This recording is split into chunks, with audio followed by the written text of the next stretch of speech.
Welcome to Canucks Last Week, where I try to cover everything Canucks hockey in a shorter amount of time than it takes for Jake Virtanen to slide into your girl's DMs. For those of you that don't know what I'm talking about, before the Dallas Stars game, Jake Virtanen messaged a video game streamer asking what's up, basically sliding into her DMs, and she released the message to her Twitter followers, and I guess hockey Twitter went crazy over it. Honestly, if that was me, like, man, that'd be pretty annoying. Like, Jake handled it pretty well. Good on Jake.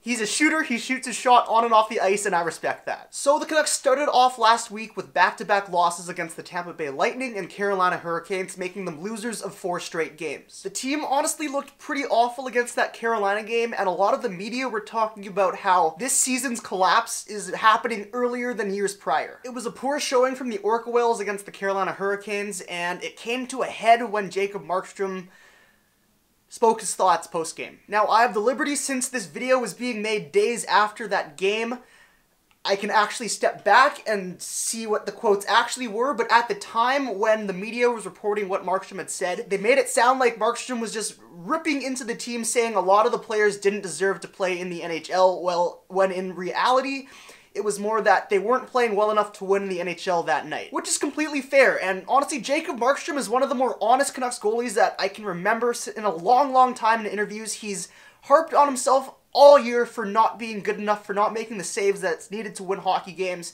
And even that game against Carolina, he prefaced the interview for a good while talking about how he wasn't good enough that night, but then also called out some of his other teammates. I think the media made a bigger deal than it actually was, and I don't really think it affected the team locker room, and honestly, it might have helped.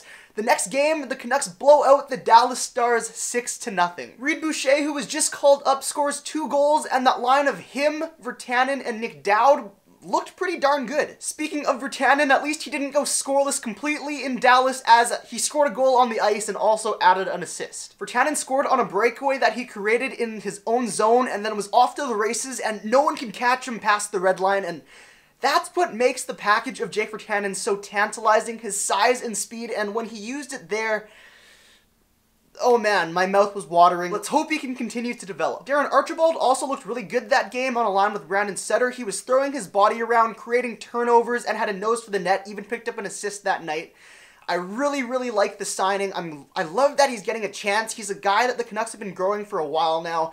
Been stuck in Utica, and now with the injuries that we've been seeing, the lack of toughness, I'm happy that instead of going out and trading for someone to bring up team toughness, they went in-house, signed a guy like Darren Archibald, who's worked his butt off to get to where he is, and he's looked very good. In other news, Philip Holm has been called up for the Utica Comets, who has 11 goals and 29 points on the year. Pretty good for a defenseman, and he's a guy that a lot of people in Canucks Nation have been hoping he'd get his chance in the NHL. It's unclear if he'll slot into the lineup tonight against Florida, but I hope he does get his chance. I don't know too much about the guy. I haven't watched him play. Sounds like he's a great power play quarterback with a great shot. Ryan Beach and Corey Herget, who watch the Utica Comets quite closely, are very high on the guy, so I'm excited to see what he has. In other prospect news, Adam Gaudette and the Northeastern University Huskies won the Beanpot, which is a tournament of all of the Boston collegiate teams. Adam Gaudette was named the tournament MVP for a hat-trick in the finals and a goal and 2 assists in the semifinals. Man, he's really looking like a steal in the 5th round. Cole Lind was also having a very good game for himself the other night, scoring 2 goals and an assist before being taken out by it was a very clean hit. His head was down in the slot and he just got taken out. It seemed like he might have hit his head on the ice.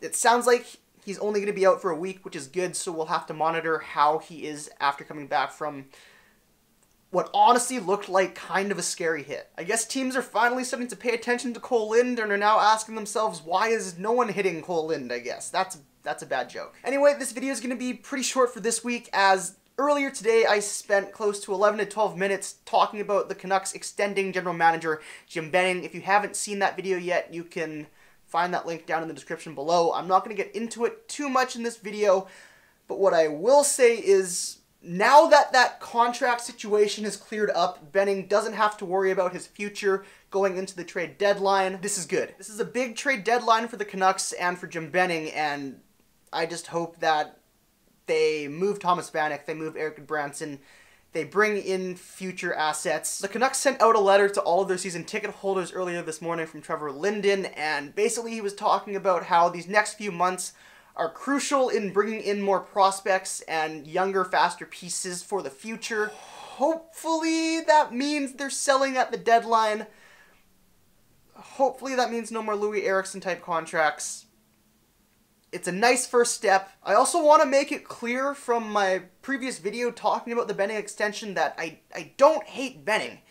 He's done a great job with the prospect pool. He's done a better job than I possibly could have done. Like, I'm just a 20-year-old kid talking about this. He's actually doing it. It's just, I want this team to be the best team it can be. I want this team to be the best team in the NHL. Part of that is having the best players. Part of that is having one of the best coaches. And part of that is having one of the best general managers in the league. And to me, Benning is not one of the best general managers in the league. And you can't solely base off him being a great general manager by looking at his drafting. You have to look at what he's done as a whole and some of the other things that he's done as far as contracts, signings, managing salary cap isn't quite up to par. Now that doesn't mean he can't learn. I have belief in him. I just want what's best for the Canucks. I hope Benning and Linden can learn from their mistakes. If anything, Benning is laying down the groundwork. He's getting our future core in position. He might not be the GM that takes this core to the Stanley Cup or to the playoffs. I don't want to get ahead of myself, but I just don't see Benning being the guy taking us the next step past this rebuild phase. So that's going to do it for me. Thank you guys so much for watching. I hope you enjoyed this video. If you did, please leave a like. It really helps me out knowing if I'm doing stuff right or wrong. If you're new to the channel, please consider hitting subscribe and joining all of us on this majestic Canucks journey that we are all on, including some prospect stuff. And yeah, I will see you guys next time.